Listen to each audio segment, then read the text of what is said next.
Hello friend, I am doctor Harshad Rawal MD homeopath और मेरी channel में आपका स्वागत है। मित्रों, ये ठंड की ऋतु में 10 लोगों में से 4 लोगों को एसिड रिफ्लेक्ट होता है, जिसको हाइपर एसिडिटी भी बोलते हैं और उसको GARD भी बोलते हैं, जिसे गैस्ट्रो इसोफेगल रिफ्लक्स डिजीज भी बोलते हैं। तो ये कौन सा 10 कारण है कि जो एसिड रिफ्लेक्ट हमारे शरीर में हो जाता है और हमको बहुत सारी तकलीफ भी कर देता है। मॉडर्न साइंस भी मान रहा है कि एसिड रिफ्लेक्ट जो होने का कारण हमारा मन है, क्योंकि मन हमारा स्ट्रेसफुल रहता है तो जो हमारा डाइजेशन पावर वीक हो जाता है। और हमारी एनाटॉमिकल रचना देखते हैं तो जब हम खाना खाते हैं तो मुंह से खाते हैं, ये खुराक हमारा जो फूड पाइप जिसको इसोफेगस बोलते हैं और ये हमारा स्टमक में पहुंचता है और दांतों से चबाया हुआ जो खुराक धीरे धीरे स्टमक में पहुंचता है और इसमें कुदरत ने एक मंद एसिड सिक्रीशंस होता है। ये खुराक को और चूरा कर देता है और छोटा कर देता है, इसमें और एंजाइम डाल के इसमें से हमारा शरीर को जो डाइट की ज़रूरत है, मिनरल की ज़रूरत है, विटामिन की ज़रूरत है, ये अलग अलग अंगों में पहुंचती है और हमारा एनर्जी लेवल बढ़ाता है। पर कई बार हम स्ट्रेसफुल रहते हैं तो ये स्ट्रेसफुल में से जो ब्रेन में से एक वेगस नर्व निकलती है। ये वेगस नर्व क्या करती है, जो हमारा खुराक का पाचन करने के लिए जो सिक्रीशन जो हमारा मंद HCl है उसको कंट्रोल करती है कि भाई जब फूड आया तो ज़्यादा सिक्रेट करो HCl और नहीं हो तो कम करो। तो ये वेगस नर्व डिस्टर्ब हो जाती है और जब खाना नहीं खाते तो भी ये सिक्रीशन चालू रहता है, जिससे जरिए हमारा जो पेट का pH लेवल बढ़ जाता है और एसिड उत्पन्न होता है। तो जब हम खुराक खाना खाते हैं तो एसिड और ज़्यादा उत्पन्न होता है और एसिड ज़्यादा उत्पन्न होने के कारण जो इसोफेगस और स्टमक के बीच में एक वाल होते हैं उसको कार्डियक ओरिफिस वाल बोलते हैं, या कई बार ALES भी बोलते हैं, जिसको लेस इसोफेगस स्फिंक्टर भी बोलते हैं। ये वीक हो जाता है तो जब भी प्रोसेस होता है खाने की तो ये अपर ट्रैवल करता है वायु गैस। ऊपर तो कुदरत ने इसोफेगस और गले में तो जो एसिड पचाने का कोई ऐसे कोशिकाओं नहीं है, तो दर्दी को बहुत सारे कॉम्प्लिकेशन होता है, हार्ट बंद होता है, आवाज़ में भारीपन आता है, कई बार दर्दी को लगता है कि गला में कुछ अटक गया है, इससे आंखें जलती है, नाक ब्लॉक हो जाता है, सिर दर्द करता है, कानों में दर्द करता है, ये सब सारे कॉम्प्लिकेशन बनते हैं। तो मित्रों, आज का वीडियो में हम ऐसे 10 जो कॉज है इसके बारे में हम डिस्कस करेंगे और इसके लिए क्या कॉम्प्लिकेशंस बनता है और इसका क्या होम मेडिसिन है और इसके लिए 5 कौन सी बेस्ट होम्योपैथिक है, इसके बारे में चर्चा करेंगे। मित्रों, एसिड रिफ्लेक्ट होने का कारण सबसे पहले तो हमारा फूड है। जो हम फूड खाते हैं इसमें ऑयली वाला फूड होता है, स्पाइसेस ज़्यादा होता है और कई बार तली हुई चीज़ होती है या आउटसाइड फूड होता है, मैदा होता है, शुगर होता है, ये पचने में बहुत हैवी हो जाता है। तो कई बार जो लोगों को जिसको मंदाग्नि कम होती है या पित्त प्रकृति होता है तो ऐसे फूड वो डाइजेस्ट नहीं कर पाते हैं, तो उनको एसिड ज़्यादा होता है और इससे जरिए उसको एसिड रिफ्लेक्ट भी होता है। दूसरा कारण कई बार साइट्रेट फूड होता है, या आपको जो लोगों को फर्मेंटेड फूड होता है या खट्टे फ्रूट होता है, कई बार जो एसिडिटी वाले जो दर्दी होते हैं उनको कई बार दही भी अनुकूल नहीं पड़ता है, तो ऐसे फूड भी उसको ट्रिगर करता है और शरीर में एसिडिटी होता है और गैस्ट्रिक रिफ्लेक्ट होता है। तीसरा नंबर का कारण है जो एडिटिव वाटर्स है, जैसे कोला है, जैसे ड्रिंक है, ये सब कुछ जो फूड होते हैं इसमें कार्बन डाइऑक्साइड का प्रमाण ज़्यादा होता है। तो ये दर्दी को शुरुआत में तो अच्छा लगता है पर इसके जरिए भी उसको एसिड रिफ्लेक्ट होने का कारण रहता है।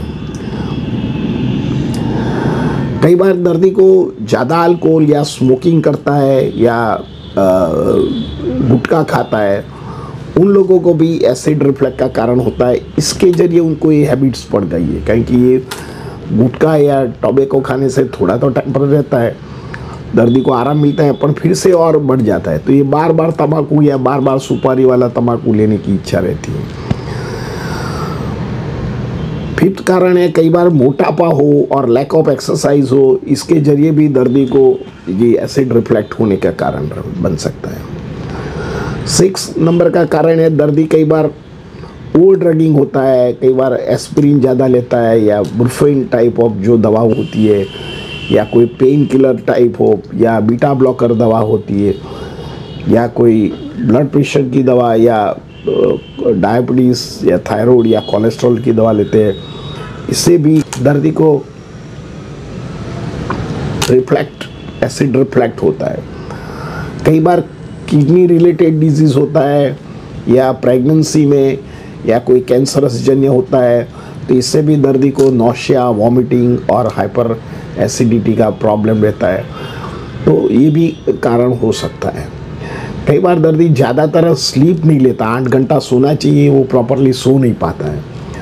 तो सोने नहीं के कारण उनका जो विगसनेस डिस्टर्ब हो जाती है, और इससे जरिए भी ये जो खुराक है अपर ट्रैवल करता है, और इससे जरिए भी उनको यही प्रॉब्लम रहता है। कई बार लैक ऑफ एक्सरसाइज, दर्दी सारा दिन बैठा रहता है और एक्सरसाइज करता है नहीं है, और इससे जरिए उसको सेंट्रल ओबेसिटी बढ़ता है। इसके जरिए उसको जो कार्डियक ओरिफिस होता है, जो गैस्ट्रिक वाल्व वीक हो जाता है, तो इससे जरिए भी उनको ये प्रॉब्लम रहता है। कई बार जो लोग नॉन वेजिटेरियन फूड खाते हैं या लेट नाइट जागते हैं, उनकी लाइफस्टाइल ऐसा होता है, उनको भी एसिड रिफ्लेक्ट की समस्या रहती है।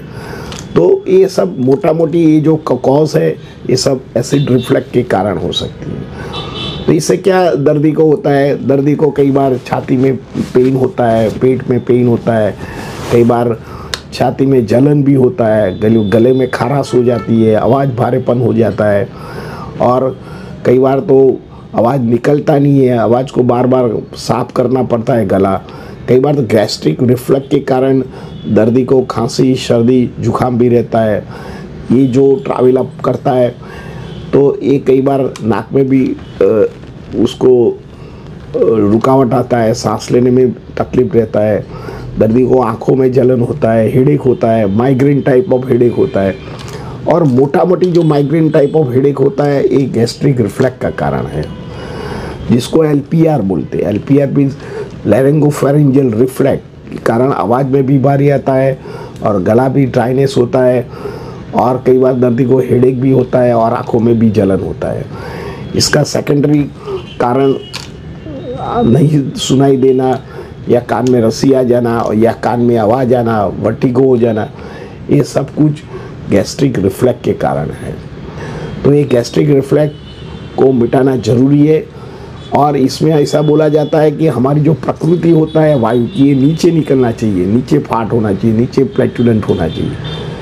पर कई बार हमारा ऐसा फूड खा लेते हैं जो शरीर को अनुरूप नहीं पड़ती है, तो हमारा जो वायु प्रकृति है ये अपर ट्रैवल करता है। ये अपर ट्रैवल करेगा तो जो हमारा शरीर के ऊपर का पार्ट में है, इसका सारे सब कॉम्प्लिकेशन हो जाता है। और लॉन्ग टर्म दर्दी को साइलेंट एसिड रिफ्लक्स भी बोलता है। दर्दी बोलता है कि मेरे को कोई एसिड नहीं होता है, तो फिर भी क्यों होता है? क्योंकि ये एसिड लॉन्ग टर्म आपके खून में मिक्स हो जाता है, और खून में मिक्स हो जाने के कारण आपको ये सब तकलीफ रहती है। आप कितनी भी गले की दवा करो, कितनी भी आँखों की दवा करो, कितनी भी कान की दवा करो, नहीं मिटता है। इसका कारण एसिड रिफ्लक्स का कारण है। इसको साइलेंट एसिड रिफ्लक्स बोलते हैं। तो इसमें आपको जो खून की प्रकृति है ये एसिडिक ज़्यादा है, तो उसको अल्कलाइन कैसे बनाएं? तो आपका खुराक में एक तो चेंजेस लाइए। तो आप जो भी खुराक खाते हैं इसमें 50% आप खुराक खाना खाइए। इसके साथ जो 50% खुराक है ये fruit salad and dry fruits and जो उगे हुए मूंग है, ऐसे खुराक आप शरीर में एक खुराक में ऐड कर सकते हैं। तो धीरे धीरे आपका जो एसिड pH लेवल ठीक हो जाएगा, पाचन शक्ति सुधरेगा, शरीर को अंदर आपको फाइबर मिलेगा। फाइबर की वजह से अंदर जो छोटे छोटे अल्सर है या जो हमारे फूड पाइप में थोड़ी ऊजिंग आई है, अंदर की जो रचना में फेरफार आया हो, इसको बदलाव करेगा और फिर से रिज्वाइन हो जाता है। देखो शरीर को ऐसा है कि आप जितना अच्छा हेल्दी खाना खाओगे इतना वो झड़प से अच्छा हो जाता है, ये आपको मालूम भी नहीं पड़ेगा। लेकिन छोटी छोटी एसिडिटी की कंप्लेन या छोटा छोटा गैस वायु में आप दवा लेके उसको मत दबाइएगा। दबाने से क्या होता है, टेम्पररी एसिड तो न्यूट्रीफाई हो जाता है और फिर से और भी ये आ जाता है तकलीफ, और ज़्यादा एसिडिक हो जाता है। तो बहुत सारे कॉम्प्लिकेशन मैंने बताया वो एसिड रिफ्लक्स के कारण हो सकता है। तो इसके लिए आपको फाइबर फूड ज़्यादा लेने का है, इसबगोल है, चिया सीड है या फ्लैक्सीड का उपयोग कर सकते हैं। रेगुलर एक्सरसाइज कीजिए, पानी ज़्यादा पीजिए, पानी में पत्ते वाली सब्जी है, फ्रूट्स है, उसका कंज्यूम कीजिए। कई बार स्ट्रेस की वजह से रहता है तो मेडिटेशन कीजिए, प्राणायाम कीजिए, प्राण शक्ति बढ़ाइए उसको, तो इससे ऑक्सीजन रीजनरेट होता है तो पाचन शक्ति मजबूत बनता है, हमारी वेगस नर्व रिफ्लेक्ट करता है। ओमकार कीजिए, ओमकार में भी वाइब्रेशन होने के कारण या उच्च या आपको जो भ्रामरी प्राणायाम करते हैं इससे भी हमारा जो वेगस नर्व एक्टिव रहता है और ये सिंपैथेटिक नर्व प्रॉपर्ली रिस्पॉन्ड करता है, तो इससे हमारा जो एसिड सेल्स है उसको एक्टिवेट नहीं करता है। तो जितना जरूर है इतना एसिड वो सिक्रीट करता है और जो हमारा पाचन शक्ति को मजबूत करता है। तो आप जरूर ऐसा कीजिए। इसमें कौन सी बेस्ट होम्योपैथिक दवा है?